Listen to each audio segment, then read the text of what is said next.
All right, let's dive into today's UPSC Current Affairs. It's March 11th, 2025, and this is part one of our deep dive. Buckle up because we've got a lot to unpack. Some of this might be new for you and some might be a good refresher, but as always, we're here to break down those key points that will keep you ahead of the curve for your exams. You got it. Today we'll be focusing on a few key areas. We're going to be taking a close look at the formal recognition of gig and platform workers, how space technology is becoming increasingly integrated into India's governance, and then we'll delve into AI and its implications for women's empowerment, especially within the context of women-led development. Absolutely. And then we've got the exciting news of Madhav National Park becoming India's 58th tiger reserve. But that's not all. We've also got some quick hits on other big happenings, like the e-Toykathon, new research on those fascinating Goliath beetles, updates on tiger conservation efforts, the legacy of Amu Swaminathan and her contribution to the Constitution, Exercise Conjar, the Kinship and Community-Based Care Program, the Sahitya Akademi Awards, Hatavirus, the IPCC's latest assessment cycle, and a SEBI warning on insider trading. So remember, we're not just reporting the news here. We're going to break down why these developments matter, especially for your UPSC preparation. Ready to jump in? Absolutely. All right. Let's start with the push for formally recognizing gig and platform workers. Sounds good. The recent union budget for 2025-26 included a pretty significant announcement. They talked about registering these workers on the e-Shram portal, issuing ID cards, and extending healthcare coverage under the ABPMJY. So basically, taking steps to bring this massive part of the workforce into the formal sector. Yeah, a big move potentially. So to understand this better, let's define who we're actually talking about when we say gig workers. Right. Gig workers, in simple terms, are individuals who earn their living outside traditional employer-employee setups. Now, within this category, we can separate them into two groups. Platform workers, those working mainly through apps like, your delivery apps and ride-hailing services. And then you've got non-platform gig workers, more like your casual wage workers or self-employed people working in, I guess you could say, more conventional sectors. And this is a pretty sizable workforce we're talking about in India, right? Oh, absolutely. Niti Aayog projects India's gig workforce to hit a whopping 1 crore this year, and they expect that number to jump to 2.35 crores by 2029-30. It's a big deal. It shows how much they contribute to the economy and why it's so crucial to have policies in place for their formal recognition in Social Security. UPSC aspirants should definitely take note of these numbers. It's a pretty big shift happening in India's labor landscape. Yeah, it definitely puts it into perspective. So what are some of the major challenges these workers face right now that this formal recognition could help address? Well, one of the biggest vulnerabilities is the lack of Social Security. They often miss out on benefits like the EPFO and other safety nets that traditional employees get, so they're much more exposed to economic ups and downs. Another major issue is their income. It's unstable and often low due to, high platform commissions, the chance of your account getting deactivated out of the blue, and work opportunities being tied to those sometimes unpredictable user ratings. It makes for a pretty precarious financial situation. Yeah, that paints a pretty clear picture of the risks involved in this kind of work. Right. And we can't forget the physical and mental toll it takes, the long hours, the pressure to meet those algorithm-driven targets, and the constant worry about finances can really impact their well-being. It's essential to understand these challenges to fully grasp how impactful formal recognition policies can be.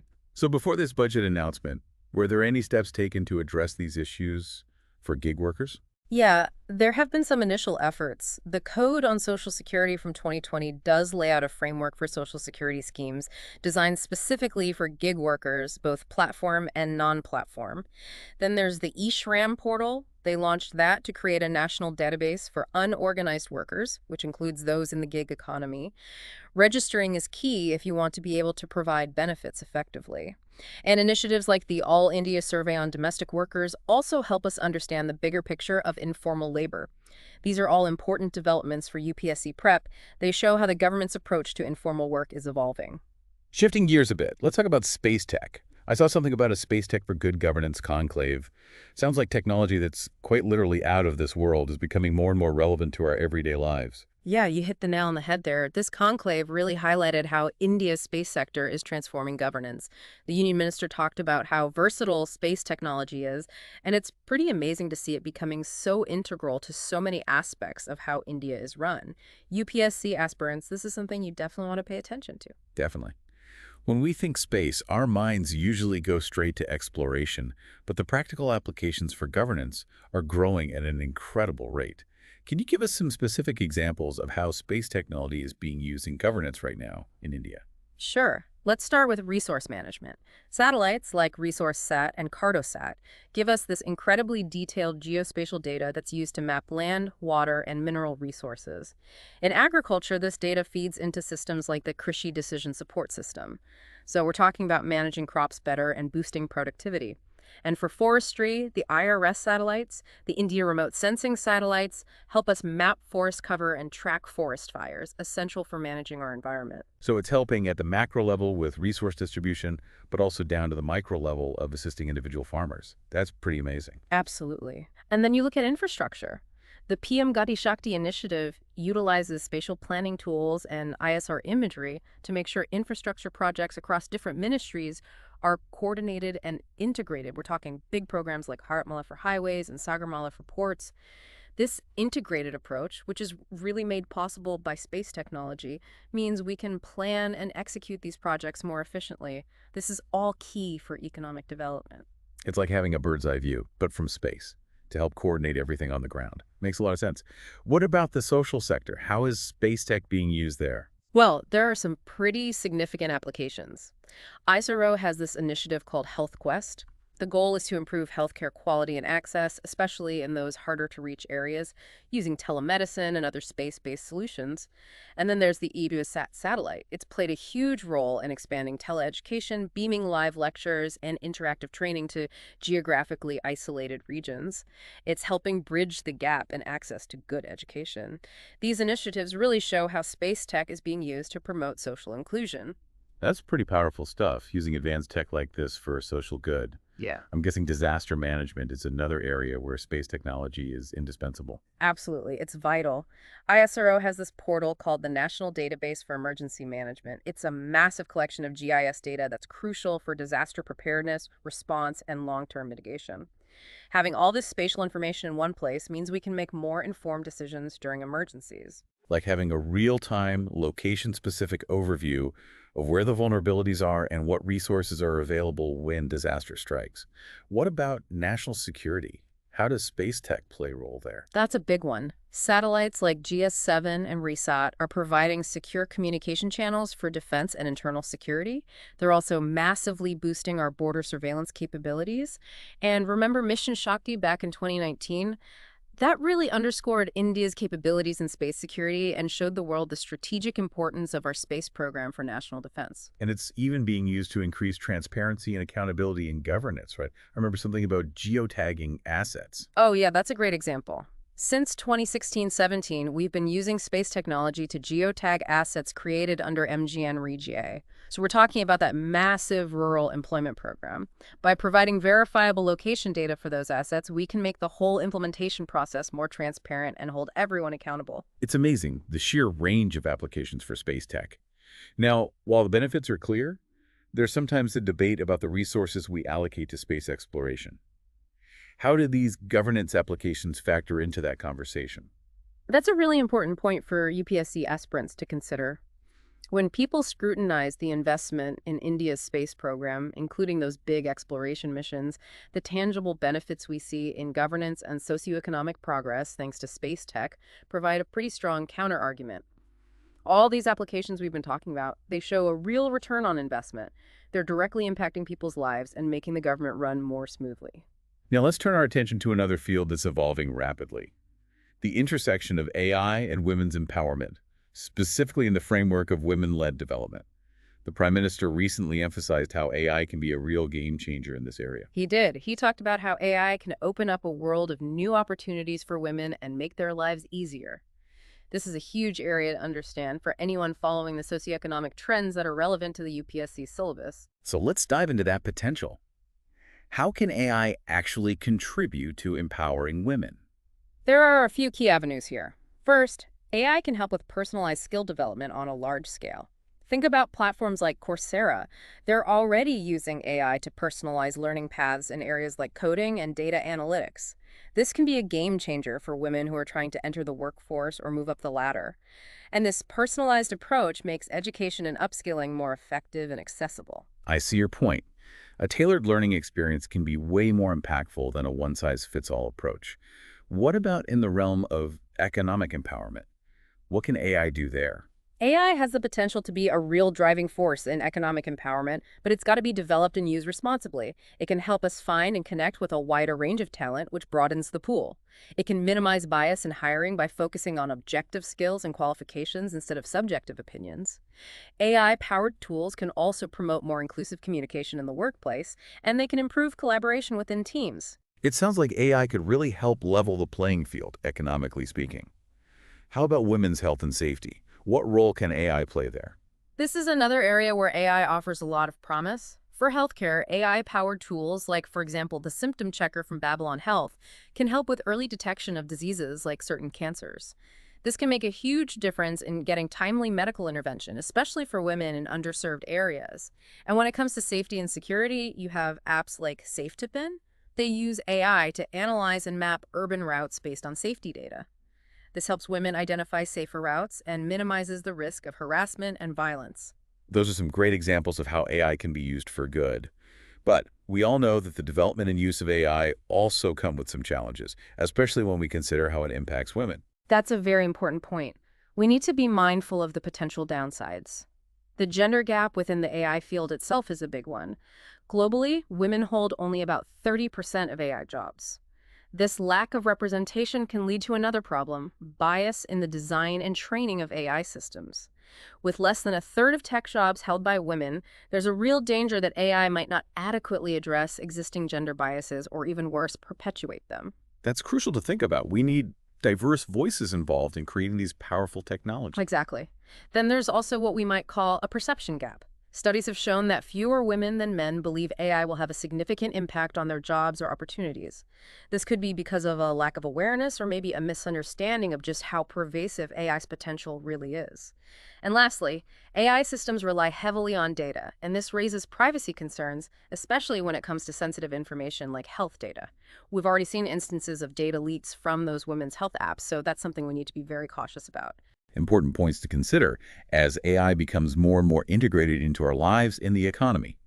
Now, let's shift gears slightly to the concept of women-led development, often referred to as WLD. How does the advancement and application of AI fit into this broader framework? WLD, or Women-Led Development, is all about recognizing that women aren't just beneficiaries of development, they're leaders and decision makers. It's about empowering them to shape development agendas, drive innovation, and be part of policymaking. It's about putting women at the forefront of progress across all sectors. And what's the core reason behind this push for women-led development? Why is this approach so crucial? It's crucial for several reasons. First, it makes governance more inclusive. It brings in the diverse perspectives and skills of women to drive economic, social, and political progress. Second, it's absolutely essential for achieving real gender equality. We need to break down those deeply rooted stereotypes and discriminatory norms. India's position at 129th out of 146 countries in the 2024 Global Gender Gap Index shows just how much work we still have to do. On the economic front, studies show that if we promote gender equality, it could unlock a massive amount of economic potential. Some estimates suggest that India's GDP could increase by as much as 30% if we achieve gender equality. And lastly, WLD encourages entrepreneurship among women, especially those from marginalized communities. This leads to greater economic independence and empowerment for women. Those are some very strong arguments for prioritizing women-led development. But what are some of the obstacles that are hindering its progress in India? There are several challenges. The impacts of climate change, for example, often hit women harder than men, affecting their livelihoods, their health, food security, and their overall well-being. The gender-digital divide is still a major issue, too. Far fewer women in India have internet access compared to men. Educational disparities play a role as well, with India's female literacy rate still lower than the global average. And then we have the low female labor force participation rate and the prevalence of mental health concerns among women. These are all critical factors that we need to address if we're serious about advancing WLD. It sounds like a complex issue that requires a multi-pronged approach. Yeah. Are there any initiatives in India right now that are specifically designed to promote women-led development? Yes, definitely. There are a number of key initiatives. The G20 Empower Summit that was held in Gandhinagar, Gujarat, focused specifically on boosting women's leadership and economic empowerment within the private sector. The Nari Shakti Vandan Adhiniyam, which was passed in 2023, reserves one-third of seats for women in the Lok Sabha, state assemblies, and the Delhi Assembly. This is a huge step forward for political empowerment. The Jal Jeevan Mission, which aims to provide clean tap water to all households, puts women at the heart of its planning, implementation, and monitoring. And the Pradhan Mantri Ujjwala Yojana, which provides access to clean cooking fuel, has significantly improved both environmental health and the well-being of women. These are all encouraging developments. Now, circling back to the intersection of AI and gender, what are some practical strategies we can use to increase gender diversity within the AI field itself? You mentioned earlier that this is a significant challenge. There are a few key things we can do. First, we need to support STEM education for girls from a young age. This will help build a strong pipeline of future talent for the AI sector. We also need to highlight and celebrate the achievements of women who are already leaders in AI. This can inspire other women and challenge those old stereotypes. Mentorship programs can provide invaluable guidance and support for women navigating their careers in AI. And it's crucial for organizations to commit to equal opportunities in hiring and promotions, with the goal of getting women's representation in AI roles up to at least 50%. And finally, we have to ensure that women are paid fairly, equal pay for equal work. This is essential if we want to attract and retain talented women in the AI field. Multifaceted approach is clearly needed. We need to acknowledge the huge potential of AI for women's empowerment while addressing the existing challenges. That's how we'll be able to leverage AI to advance the broader goals of women-led development. Now let's move on to some positive environmental news. Madhav National Park in Madhya Pradesh has been designated as India's 58th tiger reserve. This is great news for tiger conservation efforts. It is fantastic news. Madhav National Park is now the 9th tiger reserve in Madhya Pradesh. This state already has a large chunk of India's tiger population. To give you an idea, the other tiger reserves in MT are Ratapani, Virangana Durgavati, Sanjay Dhubri, Satpura, Panna, Bandhavgarh, and Pench. So this latest addition really shows how committed the state is to protecting this endangered species. For those of us who aren't too familiar with Madhav National Park, can you tell us a little bit about it? Where is it located, and what makes it so ecologically important? Of course. So Madhav National Park is in the Shivpuri district of Madhya Pradesh in the Chambal region. Geographically, it sits on the northern edge of the Central Highlands and forms part of the Upper Vindhyan Hills. It was officially declared a national park back in 1958. The park has a variety of landscapes, including two notable lakes in its southern part, Sakya Sagar and Madhav Sagar. It's teeming with wildlife, from Nilgai and Chinkara to Chasinga, the four-horned antelope, and Chital, the spotted deer. You've also got marsh crocodiles, leopards, jackals, and pythons. The vegetation is primarily dry deciduous mixed forest and dry thorn forest. The dominant tree species there is Kardhai. Now, with its new status as a tiger reserve, this whole ecosystem gets even more protection. It sounds like a rich and diverse area that deserves to be protected. What's the process involved in declaring a region a tiger reserve in India? It's a well-defined process overseen by the NTCA, the National Tiger Conservation Authority, and it's all laid out in Section 38V of the Wildlife Protection Act of 1972. Usually, the state government submits a proposal. If the NTCA thinks the proposal is good, they'll give in-principle approval and ask for a more detailed proposal under the relevant section of the WPA. The NTCA then evaluates the detailed proposal thoroughly before making a recommendation to the state government. Finally, it's the state government that issues the official notification declaring the area as a tiger reserve. This process is important to understand because it reflects how environmental governance works in India. So it's not a hasty decision. It involves careful consideration at both the national and state levels to ensure that the area genuinely meets the criteria for tiger conservation. Speaking of tigers, can you remind us about this magnificent creature? What are its key characteristics and what's its conservation status in India and globally? Sure. The tiger, scientifically known as Panthera tigris, can be found in a wide range of habitats. It's not just forests. We're talking tropical forests, evergreen forests, woodlands, mangroves, grasslands, even savannas. The tiger is the biggest of the Asian big cats, and it relies mainly on its sight and hearing to hunt. Its sense of smell isn't as important. Tigers are usually solitary creatures, except for mothers with their cubs. They're most active at dawn and dusk, and they're ambush predators. You might be surprised to know that they're also very good swimmers. In terms of their conservation status, they're classified as endangered by the IUCN. They're listed in Appendix US of CITES, and they're under Schedule 1 of India's Wildlife Protection Act, which means they get the highest level of protection. Given their endangered status, what are the efforts being made to protect tiger populations, both in India and globally? There's a lot of work happening at different levels. In India, we have Project Tiger, which is a centrally sponsored scheme run by the Ministry of Environment, Forest, and Climate Change. This provides financial and technical support to states with tiger populations. Then we have the Conservation Assured Tiger Standards, or CATS. This is a global initiative, and 23 tiger reserves in India have earned this accreditation for meeting the standards for tiger management. India has also taken the lead in setting up the International Big Cat Alliance. This focuses on conserving 7 big cat species, including the tiger.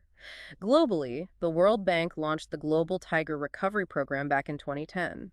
The goal is to improve tiger habitats and double the number of wild tigers. And the WWF's Tigers Alive initiative is another major global effort working towards the same goal. All these initiatives show a real commitment to tiger conservation, which is a key topic in environmental studies for the UPSC syllabus. It's encouraging to see so much effort going into protecting these amazing animals. Now let's quickly touch on some other important news items. First, we have the eToycathon 2025. This sounds like a pretty innovative event. It is. The eToycathon 2025 is the first event of its kind, organized by CDOC, the Center for Development of Advanced Computing, under MAIDI, the Ministry of Electronics and Information Technology. It's all about promoting the electronic toy sector in India. It was announced under a MAIDI project that focuses on developing electronic and IT-based control and automation solutions for the toy industry. This is part of a larger effort to boost India's toy industry, which is expected to be worth a cool $3 billion by 2028. There are several other initiatives too, like the Quality Control Order for Toys by the DPIAT, the National Action Plan for Toys, and the DGFT's rule about sample testing.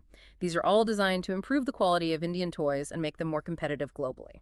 Next, we have some worrying news about the Giant Goliath Beetle. It seems like one species may have gone extinct. Unfortunately, yes. New research points to a pretty grim development. It seems the expansion of the cocoa industry in West Africa, along with the global trade in dried insects, has probably led to the extinction of a particular species of Goliath beetle. These beetles are some of the largest insects on Earth. Some can grow to over 110 millimeters long. There are 5 known species, and the males are easily recognized by their distinctive Y-shaped horns. These creatures are mainly active at night, and they live in the rainforests of Africa, where they play a vital role in decomposition and scavenging. Moving on, the remarkable M.U. Swaminathan, a key figure in India's history, was recently honored. Hemant Amu Swaminathan was an incredible woman. The Ministry of Law and Justice recently released a tribute titled The Life and Contributions of the Women Members of the Constituent Assembly, and she was one of 15 women featured. Born in Palakkad, Kerala, she was fondly known as Ammukudi. She had a long and influential political career, starting with her participation in the Quit India movement. In 1946, she was elected to the Constituent Assembly from Madras. She was known for her strong stance against social inequality. She actively defied caste norms and was a driving force behind the establishment of the Women's India Association in 1917, an organization that campaigned for women's rights, including economic rights and voting rights. Her life was guided by the principles of equality, justice, courage, and empathy, making her a truly pivotal figure in India's fight for independence and social reform. Now we have some news about Exercise Khanjar, a joint military exercise. This year's edition, Khanjar 12th, is set to take place in Kyrgyzstan. It's an annual exercise conducted jointly by India and Kyrgyzstan, and it's hosted in each country alternately. The main objective is to strengthen military ties between the two nations and share valuable knowledge and best practices in counterterrorism operations and special forces tactics. Let's shift our focus now to social sector initiatives. The Kinship and Community-Based Care Program seems like an important step forward in how we approach childcare. Absolutely. UNICEF is working with district authorities and NGOs to implement its Kinship and Community-Based Care Program, or KCBCP, in